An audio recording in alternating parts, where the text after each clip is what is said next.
감사합니다. 감사합니다. 시작. 감사합니다. 축복합니다. 시작. 축복합니다. 행복합시다. 시작. 행복합시다. 또 하나가 있죠? 뭐였죠? 네? 할렐루야. 네. 우리 한 번 더 인사할까요? 주 안에서 사랑합니다. 시작. 주 안에서 사랑합니다. 아멘. 오늘 우리는 로마서 8장 16절과 17절 이 두 구절의 말씀을 통하여서 상속자답게라는 제목으로 이제 하나님의 말씀을 함께 나누도록 하겠습니다. 여러분, 유산에 대해서 한번 말해봅시다. 유산에 대해서.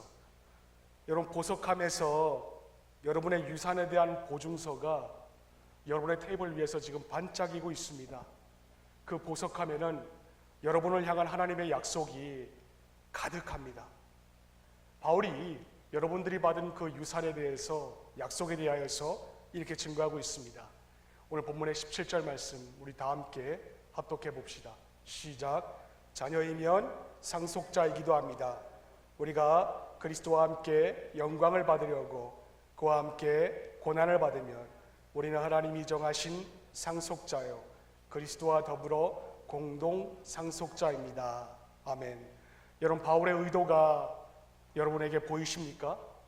이 말씀에는 바울의 의도가 두 가지가 깔려 있습니다. 첫째는 뭐냐면은 여러분들은 하나님의 자녀다라는 것입니다. 둘째는 여러분들이 하나님의 자녀이면 여러분들은 예수 그리스도와 함께 상속자라는 것입니다. 여러분은 그냥 노예가 아닙니다. 여러분은 그냥 종이 아닙니다. 여러분은 그분의 자녀들입니다. 자녀는 아버지의 집에 있는 재산과 아버지의 집에 있는 그 가업에 대한 법적인 권리가 자녀들에게 있습니다. 그리고 그 유언장은 여러분들에게 이미 다 집행이 되었고, 그리고 법적인 조건도 여러분들에게 이미 다 충족이 되었습니다. 이 말은 여러분의 영적인 계좌가 이미 그분의 유산에 의하여서 이미 다 채워졌다라는 사실입니다. 그래서 바울은 여러분들에게 말합니다. 에베소 1장 3절 말씀에 보시면 하나님께서 그리스도 안에서 하늘에 속한 온갖 신령한 복을 우리에게 주셨습니다 라고 하였습니다. 여러분, 말씀에 귀를 기울이시길 바랍니다. 주실 거야 또는 주실 것일지도 몰라 라고 그렇게 얘기하지 않았습니다. 주셨습니다라고 이미 우리에게 하나님의 유산이 상속이 되었다라고 바울은 증거하고 있습니다. 때문에 그리스도 안에 있는 자들은 하나님이 바라시는 전부가 되기에 필요한 모든 것을 이미 다 갖추었습니다. 이것은 하나님의 자원이 여러분 안에 영적인 통장에 이미 모든 것이 다 예치되어 있다는 것입니다. 묻습니다. 더 많은 인내가 필요할까요? 아닙니다. 이미 그분의 유산은 여러분 것입니다. 더 많은 기쁨이 필요할까요? 아닙니다. 그분의 기쁨을 얼마든지 여러분들이 구하기만 하면은 여러분들에게 주십니다. 지혜가 부족할까요? 아닙니다. 그런 아버지에게 풍성한 지혜가 있기 때문에 여러분들이 지혜가 부족하면은 요청만 하면 되는 것입니다. 분명한 것은 그분은 여러분들의 영적인 아버지이시고, 그분은 여러분들보다도 더 풍성한 자원을 가지시고 여러분들보다도 더 많이 부요하시다라는 사실입니다. 그리고 그분의 자원은 여러분들이 아무리 갖다 써도 바닥을 낼 수가 없습니다. 언제라도 그분은 내일 오거라, 내가 지치고 내가 피곤하구나, 내가 오늘 힘을 다 썼어 라면서 여러분의 기도를 물리치지 않으십니다. 왜냐하면 그분은 하나님의 사랑이 많으신 분이시고, 그분은 소망이 풍부하시며, 그분은 지혜가 넘치는 분이기 때문에 그렇습니다. 그런데 안타까운 것은 자녀를 향한 하나님의 꿈을 우리가 이해하기에 여러분과 제가 상상력이 너무나도 빈약하다라는 것입니다. 하나님은 요단강 동편에 여러분과 함께 서 계셨습니다. 그리고 가나안의 너비만큼 여러분에게 크게 손짓하시고 계셨습니다. 여호수아에게 말씀하신 그대로 여러분들과 저에게 그분은 말씀하셨습니다. 뭐라고 하셨습니까? 여호수아서 1장 6절 말씀해 보시면 하나님은 굳세고 용감하여라. 네가 이 백성의 조상에게로 주기로 한 맹세한 땅을 내가 이 백성에게 유산으로 물려줄 것이다. 유산으로 물려줄 사람은 바로 너다라고 하였습니다. 여러분 명심하시기를 바랍니다. 유산을 물려줄 사람은 남이 아니라 바로 너야 라고 하셨습니다. 때문에 약속한 사람들은 하나님의 그 초자연적인 풍성함을 믿고 신뢰하며 앞으로 나아가야 될 것입니다. 오늘 교회에서 예배드리기 위해 찾아온 여러분에게도 여러분 이런 하나님의 자원이 여러분들에게 필요하지 않습니까? 사실 우리 모두의 자원은 쉽게 고갈됩니다. 해결책이 없어. 더 이상 손쓸 방법이 없는 걸. 이건 도저히 못 고쳐. 내 능력 밖이야. 그렇게 혼잣말 할 때가 여러분 얼마나 많았습니까? 이번 주에만 하더라도 여러분 몇 번이나 여러분들의 무능력과 무가치함에 대해서 얼마나 많은 말을 하셨습니까? 마태복음 14장의 말씀에 보시면 폭풍을 만난 그 베드로와 그의 동료들은 상황의 심각성을 알고 있었습니다. 마태복음 14장 24절 말씀에 보시면 제자들이 담배는 그 사이에 이미 육지에서 멀리 떨어져 있었는데 풍랑에 몹시 시달리고 있었다. 바람이 거슬러서 불어왔기 때문이다 라고 했습니다. 여러분 1시간이면 족한 백길입니다. 그런데 그들은 밤새 조그만 배 위에서 그 거친 물결과 싸워야만 됐습니다. 배는 늦겨울 칼바람에 균형을 잡지 못하는 연처럼 하늘에 힘없이 이리저리 연동하는 것처럼 요동쳤습니다. 밤하늘은 어떤가요? 밤하늘에서는 커다란 두레박으로 들이붓는 것 같은 비바람이 그들에게 쏟아졌습니다. 하얀 칼날과 같이 어둠을 쪼개든 벼락이 배를 향하여서 떨어집니다. 바람은 돛을 때리고 제자들은 바람이 거슬러서 불어왔기에 시달리고 있었습니다. 혹시 여러분도 지난주에 이런 상황에 처하지 않았습니까? 때문에 문장의 단어 몇 개만 조합하거나 문장의 단어 몇 개만 바꾸면은 우리의 신세나 다름이 없습니다. 이혼하려고 했더니까는 죄책감으로 말미암아 고난을 당하더라. 1금융권과 2금융권에 빚을 지면서 채권자들로 말미암아 고난을 당하더라. 위드 코로나로 인하여서 경기가 나빠지자 실업률이 높아져서 고난을 당하더라. 제자들은 9시간 동안 추위와 9시간 동안 비바람과 파도에 싸웠습니다. 여러분 제자들에게 무슨 일이 일어났습니까? 제자들은 지금 자신들의 자원에다가 초점을 맞추고 있었습니다. 그들은 바다를 만드신 분이 옆에 있었습니다. 폭풍우를 만드신 분이 옆에 계셨습니다. 밤하늘을 만드신 분도 옆에 계셨습니다. 풍랑을 만드신 분과 함께 있는데도 그들은 그분을 생각조차 하지 않았습니다. 배 위에서 기도했나요? 아닙니다. 그들은 하나님께 조언도 구하지 아니하였고 하나님께 돌이키지도 않았습니다. 이들이 의지했던 것이 무엇입니까? 이들이 의지했던 것은 자신들의 세상을 자신들이 컨트롤하려고 하고 있었습니다. 내 경험이 있습니다. 어부의 능력. 내 생각이 있습니다. 어부의 생각. 내 능력이 있습니다. 내가 노를 저을 수 있는 힘. 그 세 가지 조건으로 바람이 거슬름으로 거친 비바람이 부는 그 바다 위를 항해하려고 했습니다. 그러니 이들의 인생이 갑자기 무너진 것은 전혀 이상한 일이 아니었습니다. 그런 때를 대비하여서 바울은 다시 하나님의 약속을 여러분과 저에게 재확인시켜주고 있습니다. 본문의 17절 말씀 다시 한번 읽어봅시다. 시작. 자녀이면 상속자이기도 합니다. 우리가 그리스도와 함께 영광을 받으려고 그와 함께 고난을 받으면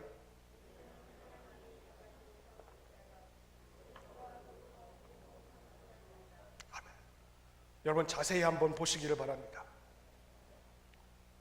이 하나님의 유언장에 실망이 기록되어 있습니까? 이 하나님의 유언장에 염려가 있습니까? 불안이 있습니까? 분냄이 있습니까? 우울증이 있습니까? 이런 유산에 대한 약속은 단 한마디도 기록되어 있지 않습니다. 때문에 이제는 여러분들이 하나님의 유언장에도 없는 실망감과 우울감, 불평과 불만, 분냄을 겪고 있는 사람들에게 이제 여러분들이 말해주셔야 될 차례입니다. 내 하나님이 당신을 도와줄 것입니다. 나를 비바람에서 구속해준 주님이 당신의 비바람에서 당신을 구원해 주실 것입니다. 힘이 오고 있는 중이거든요. 게이지는 바닥을 치고 있을지 몰라도 연료가 떨어지는 일은 없을 것입니다. 왜 그런지 아십니까? 내 아버지가 당신을 그렇게 두시지 않으실 것입니다. 나는 나를 사랑하시는, 나를 살아계신 그분의 자녀이거든요. 그분이 당신도 도와주실 것입니다. 이제는 여러분들이 비바람 속에 있는 그들에게 말해야 될 차례입니다. 하나님께 받은 이 부활 생명의 삶은 결코 소심하거나 결코 무거운 삶이 아닙니다. 이 삶은 기대가 넘치는 모험의 삶입니다. 그리고 어린아이처럼 늘 하나님께 아빠, 아버지, 다음은 뭐죠? 아버지, 다음은 또 뭐가 저에게 다가올 건가요? 저에게 뭘 주실 것인가요? 묻는 삶입니다. 왜냐하면 여러분 안에 계시는 하나님의 영이 여러분의 영을 자꾸만 만지셔서 여러분이 정말 누구인지를 그분은 확증해 주시기 때문에 그렇습니다. 그때 여러분은 하나님이 어떤 분이시고 또 여러분이 하나님의 어떤 자인지를 여러분은 알게 해줄 필요가 있습니다. 곧 그분은 여러분의 아버지이시며 여러분은 그분의 자녀라는 것을 알게 되는 것입니다. 뿐만 아닙니다. 장차 우리에게 주어질 믿을 수 없을 만큼 그 엄청난 상속에 대하여서도 알게 됩니다. 그래서 바울은 그 상속에 대하여서 15절에 이렇게 확인시켜주고 있습니다. 여러분은 또다시 두려움에 빠뜨리는 종살이의 영을 받은 것이 아니라 자녀로 삼으시는 영을 받았습니다. 그래서 우리는 그 영으로 아빠, 아버지라고 부릅니다. 때문에 여러분 이번 한 주간 이렇게 선포하십시오. 거기 사면 초가씨, 당신은 하나님의 지혜의 보고를 상속받은 사람이잖아요. 지금 당신 인도하심을 구하지 않고 지금 뭐하고 있습니까? 거기 장덕정씨, 왜 두려움이 잠을 훔쳐가도록 내버려 두는 거죠? 여러분에게는 이미 풍성한 평안이 있습니다. 여러분은 하나님의 신뢰 펀드의 수익자이고요. 때문에 여러분은 그분께 요청만 하시면 되는 것입니다. 때문에 여러분들이 잊지 말아야 될 한 가지 사실이 있습니다. 그것은 하나님 앞에서 여러분이 어떤 위치에 있는지 잊지만 않으면 되는 것입니다. 여러분이 하나님께 가는 건 이방인이 아닙니다. 여러분이 하나님 앞에 가는 것은 하나님의 상속자로서 그분의 아들과 같은 위치에 가는 것입니다. 또한 하나님의 보좌에 다가가는 것은 여러분이 침입자로서 가는 것이 아니라 하나님이 영이 거하는 자녀로서 그분의 보좌 앞에 서 있는 것입니다. 상속과 관련된 유명한 말씀이 있습니다. 하나님께서는 애굽의 노예살이에서 해방된 히브리인들과 모세를 약속의 땅 끝자락으로 인도하시고 하나님은 그 자들에게 다음과 같이 제안하셨습니다. 민수기 13장 1절로부터 2절까지의 말씀해 보시면 주님께서 모세에게 말씀하셨다. 너는 사람들을 보내어서 내가 이스라엘 자손들에게 준 가나안 땅을 탐지하게 하여라.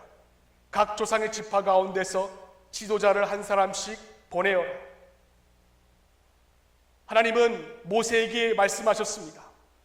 이스라엘에게 줄 땅이야. 이스라엘에게 줄지도 몰랄 땅이야. 그리 말씀하지 않으셨습니다. 이스라엘에게 준 땅이라고 하셨습니다. 하나님은 이스라엘 백성들에게 그 땅을 정복하라고, 그 땅을 취하라고, 침략하거나 너희 힘을 써서 종속시키거나 확보하라고 말씀하지 않으셨습니다. 다만 하나님께서 말씀하신 것은 그들에게 그 땅을 너희들에게 주시겠다라고 말씀 한마디만 하셨습니다. 때문에 선택은 둘 중 하나였습니다. 그들이 받을 그 상속을 믿고 그 약속을 신뢰하며 나아가느냐, 아니면 눈에 보이는 상황과 환경을 신뢰하느냐, 둘 중 하나였습니다. 상황은 말합니다. 절대 안 돼. 관여하지 마. 너희들이 거기에 가면 메뚜기 밥이야. 너희들은 죽을 수밖에 없어. 그 땅에는 거인들밖에 없다고 상황은 말합니다. 그러나 하나님의 약속은 이렇게 말합니다. 그 땅은 너희 것이야. 너희가 승리할 거라고. 하나님께서 가서 주시는 것 그냥 받기만 하면 돼. 그렇다면 그들이 할 일이 무엇인가요? 어려운 상황과 어려운 환경에도 불구하고 그 환경과 상황을 바라보는 것이 아닙니다. 그들이 할 일은 하나님께서 주시고자 약속하신 그 땅을 바라보면서 신뢰하고 그분의 유산을 받아들이는 것, 이것만 하면 되는 것이었습니다. 하지만 그들은 그렇게 하지 않았습니다. 그들은 결국에는 상황을 바라봤습니다. 환경을 바라봤고 앞에서 하나님께서 주시겠다 약속하신 그 하나님의 약속을 신뢰하지 못하였습니다. 나쁜 결정이었고 그 결과 그들은 아무것도 없는 광야에서 40년 동안 보호관찰에 들어갔습니다. 그리고 하나님은 한 세대가 광야에서 방황하게 내버려 두셨습니다. 여러분, 새로운 유형의 제자들이 표면 위로 부상할 때까지 하나님은 기다리시고 또 기다리시고 또 기다리셨습니다. 그리고 모세가 죽고 난 다음에 그 다음에 지도자인 여호수아가 나타났습니다.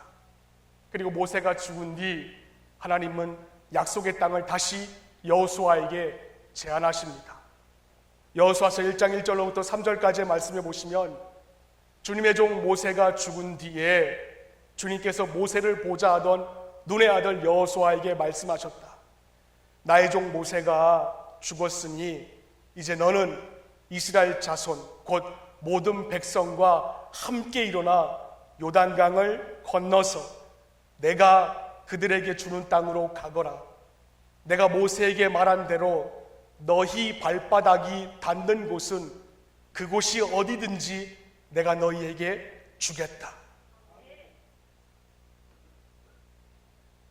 일반적으로 우리는 여호수아가 그 땅을 취했다라고 알고 있습니다. 아닙니다. 좀 더 정확히 말해볼까요? 여호수아가 하나님의 약속된 말씀을 취한 것입니다.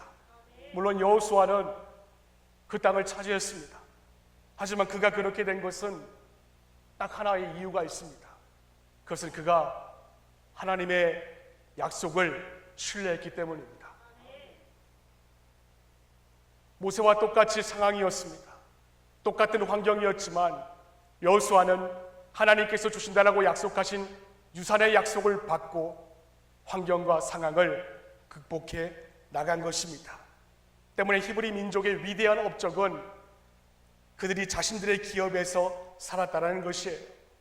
사실 그 이야기는 다음과 같은 선포로 끝납니다. 여호수아는 백성들을 제각기 유산으로 받은 땅으로 돌려보냈다. 여호수아서 24장 28절의 말씀입니다. 여러분 기억하시기를 바랍니다. 여호수아는 백성들을 제각기 유산으로 받은 땅으로 돌려보냈다. 여러분, 그들을 위협하는 도전이 하나도 없었을까요? 그들을 위협하는 상황이 없었을까요? 그들을 삼키려고 했던 사람들은 없었을까요? 분명한 건 그들의 상황과 환경은 여전히 어려웠다라는 것입니다. 여호수아서는 그렇지 않다라고 우리에게 분명하게 밝히고 있습니다. 그들을 삼키려고 요단강의 폭이 넓었습니다. 여리고 성벽도 난공불락의 성벽이었다라고 성경에는 기록되어 있습니다. 악한 가나안 주민들은 어땠는가요? 악한 가나안 주민들은 싸움을 포기하지 않았습니다. 그럼에도 여호수아는 환경과 상황을 바라보지 않았습니다. 여호수아는 히브리인들을 이끌고 요단강을 건넜고 분명한 것은 난공불락의 여리고성을 무너뜨렸으며 가나안 땅에 살고 있는 31명의 왕을 쳐부쉈습니다. 여러분, 가능한 일일까요? 네, 가능한 일입니다. 여호수아는 도전에 직면할 때마다 하나님의 약속된 말씀을 신뢰하고 믿었기 때문에 가능한 것이었습니다. 왜냐하면 하나님이 약속하신 자신의 유산을 그는 바라보면서 믿었기 때문이었던 것입니다. 자, 그럼 여러분이 그와 똑같은 상황에 직면한다면 어떻게 하실 것입니까? 두려움이라는 여리고 성벽이 여러분 앞에 난공불락처럼 높이 쌓여져 있습니다. 염려와 불안의 벽돌은 어떻습니까? 염려와 불안의 벽돌이 난공불락의 성벽으로 점점 더 높이 하늘 높이 쌓여가고 있습니다. 여러분, 그것은요, 여러분이 가나안에 들어가지 못하게 만드는 요새입니다. 상황은 여러분에게 두려움 앞에서 자꾸만 움츠리라고 말하고 있습니다. 넌 안 돼. 넌 할 수 없어. 네가 어떻게 그걸 넘을 수가 있어? 넌 구제불능이야. 그것밖에 넌 안 되잖아. 하지만 여러분이 하나님께 받은 유산은 다르게 말합니다. 뭐라고요? 여러분은 그분의 자녀라고 말합니다. 왕의 자녀입니다. 하나님의 온전한 사랑이 여러분들 안에 있는 두려움을 내어 쫓는다고 하나님께서 약속하셨습니다. 그래서 주시겠다고 약속하신 기업으로 그 자리에 앉아있지 말고, 좌절하 있지 말고, 낭망되어 있지 말고, 낙심되어 있지 말고, 일어나 함께 앞으로 전진하라고 전하고 있습니다. 이제 여러분 차례입니다. 여러분에게 선택할 권리가 있고, 그 권리에 따라서 여러분은 결론까지 취득해야 될 것입니다. 이번 주간 여러분들에게 혼돈의 왕들이 여러분들을 괴롭힐 것입니다. 24시간 내내 여러분들이 눈 뜨자마자 여러분이 눈 감은 그 시간까지, 아니 잠자는 그 시간에도 혼돈의 왕들은 여러분들을 끊임없이 괴롭힐 것입니다. 그들 덕분에 여러분은 여러분의 정체성과 난공불락과 같이 보이는 삶과 오늘 10월 31일 이 시간 11시 36분까지 씨름해 왔습니다. 전쟁을 하는 동안 인생에는 절대 가치나 목적이 없다는 거짓말에 지금까지 여러분들은 속아왔습니다. 그러나 이제는 여러분에게 기업이 있다는 진리를 잊지 마시기를 바랍니다. 여러분들은 그분의 자녀이고 그분의 상속자이고 그분은 여러분들을 인도하실 것이고 여러분을 가르치는 그분의 말씀입니다. 그렇다고 여러분을 위협하는 모든 도전이 사라지지 않을 것입니다. 여러분이 잊지 마시기를 바랍니다. 이번 한 주간 여러분들은 이전과 보다도 더 큰 싸움 가운데 여러분이 처해질 것입니다. 그 도전은 평생 동안 지속될 것입니다. 아니요, 죽을 때까지 그 도전은 여러분들을 괴롭히고 지속되게 만들 것입니다. 그러나 여호수아에게는 그렇지 않았습니다. 그는 7년이나 싸웠습니다. 그러나 그는 24전 23승, 패배보다 더 많은 승리를 경험하였습니다. 오늘 이 시간에 예배를 드리시는 여러분도 능히 그럴 수 있다는 것을 신뢰할 수 있기를 바랍니다. 여러분도 결국 단 한순간에 또 단 하나의 단순한 결정에 따라서 여러분의 삶의 승패가 결정될 것입니다. 여러분이 상속자라는 사실을 믿느냐 안 믿느냐, 그것에 대한 선택이고 결정입니다. 여러분 아직도 믿어지지 않습니까? 여러분이 하나님의 상속자라는 게 여러분 아직도 믿어지지 않고 있습니까? 이 말씀을 듣는 동안에도 당장 내일부터 다가오는 부채와 당장 내일부터 어떻게 살아가야 될지 막막함에 대하여서 걱정이신 분이 계십니까? 이런 분들에게 사도 요한이 말합니다. 요한일서 4장 17절에 우리가 이렇게 담대해지는 것은 그리스도께서 사신 대로 또한 우리도 이 세상에서 그렇게 살기 때문입니다 라고 하였습니다. 여러분, 우리는 종이 아닙니다. 또 하나님의 먼 친척도 우리는 아닙니다. 때문에 우리가 받을 기업은 모든 점에서 그분의 독생자 외아들 예수 그리스도와 똑같은 것을 우리가 알아야 됩니다. 그분의 유산은 풍성합니다. 풍족하고 마르지가 않습니다. 그러므로 하나님의 아들 예수님이 받으시는 것을 여러분도 이미 받았습니다. 어느 저녁날 여러분이 집에서 쉬고 있습니다. 근데 초인종이 울린다고 가정해 봅시다. 현관에 나가보니까는 잘 차려입은 남자가 여러분 앞에 서 있습니다. 누구세요? 그저 그분이 말합니다. 네, 저는요 대형 부동산 전문 변호사입니다. 라고 여러분에게 소개합니다. 그리고 말합니다.